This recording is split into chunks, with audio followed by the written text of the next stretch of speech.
Hello students, MA final. आज अपनी class है बैंकिंग की, बैंकिंग सिस्टम्स। डॉक्टर ज्योति कपूर भार्गव। मैंने आपको पिछली क्लासेस में व्यापारिक बैंक के सिद्धांत बताया था कि बैंक्स कितनी प्रकार की होती हैं, शाखा बैंकिंग या इकाई बैंकिंग, श्रृंखला बैंकिंग, समूह बैंकिंग। ठीक है, ये अपन ने पढ़ा था पिछली क्लास में। आज अपन पढ़ेंगे व्यापारिक बैंकिंग के सिद्धांत, प्रिंसिपल्स ऑफ कमर्शियल बैंकिंग। व्यापारिक बैंक आप जानते हैं मुद्रा में व्यवहार करते हैं। बैंक जनता के पास से जो अनावश्यक धन है वो जमाओं के रूप में स्वीकार करती है और उसे व्यापारियों, उद्योगपतियों या अन्य लोगों को अल्पकाल के लिए उधार देती है। बैंक अपने कोषों का लाभदायक कार्यों में विनियोग भी करती है। जमा धन को उधार देने, विनियोग करने तथा अन्य कार्यों को करते समय बैंक को कुछ नीतियों का निर्धारण करना पड़ता है, कुछ रूल्स बनाने पड़ते हैं जिससे वह अपना कार्य सुचारू तथा लाभदायक रूप में चला सके, उसे कोई नुकसान ना हो। बैंक की इन्हीं नीतियों के आधार पर हम बैंक की सफलता तथा उसके प्रबंध की कुशलता का मूल्यांकन करते हैं या कर सकते हैं। बैंक की इन्हीं नीतियों को हम व्यापारिक बैंक के सिद्धांत भी कहते हैं। यही हैं उसके सिद्धांत जिनके आधार पर वो कार्य करती है। वास्तव में यह वह महत्वपूर्ण बातें हैं जो बैंक के अधिकारियों तथा कर्मचारियों को जमा प्राप्त करते समय, ऋण देते समय तथा विनियोग संबंधी निर्णय लेते समय मार्गदर्शन प्रदान करती हैं।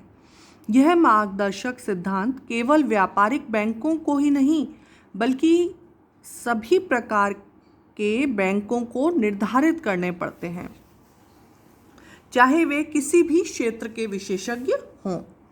दूसरे, ये मार्गदर्शक सिद्धांत रुके हुए नहीं हैं, जड़ नहीं है, बल्कि गतिशील संसार की परिवर्तनीय मांगों की पूर्ति के लिए गतिशील हैं।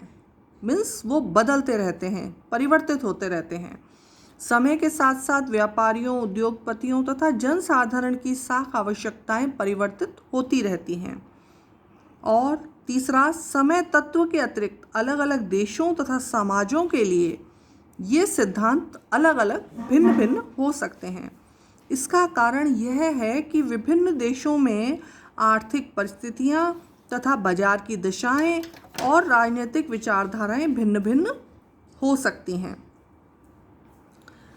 इन तत्वों को ध्यान में रखते हुए बैंकों को अपनी नीतियों का निर्धारण करना पड़ता है ना भाई। देश अलग, समाज अलग, तो उस हिसाब से नियम बनाए और उसका निर्धारण करते हैं। चौथा, बैंक लाभ कमाने वाली संस्थाएं हैं और लाभ की मात्रा उनकी सफलता का महत्वपूर्ण मापदंड है, परंतु यह भी उतना ही महत्वपूर्ण है कि वे केवल लाभ कमाने वाली संस्थाएं नहीं हैं। उनके कुछ आर्थिक तथा सामाजिक दायित्व भी हैं जिनकी पूर्ति की उनसे अपेक्षा की जाती है। बैंकों को अपना व्यवसाय सफलतापूर्वक चलाने के लिए दो मुख्य समस्याओं का एक साथ सामना करना पड़ता है। एक तो अपने जमाकर्ताओं की नगद मुद्रा की मांग की पूर्ति करनी पड़ती है और दूसरा, व्यवसाय में बने रहने के लिए पर्याप्त मात्रा में लाभ अर्जित करना होता है। अब बैंक इन दो समस्याओं के समाधान के लिए ये आवश्यक है कि बैंक विनियोग और कोषों का प्रबंध सफलतापूर्वक करे। इसके लिए बैंक प्रबंधक में दूरदर्शिता, अनुभव तथा निर्भय योग्यता होनी चाहिए।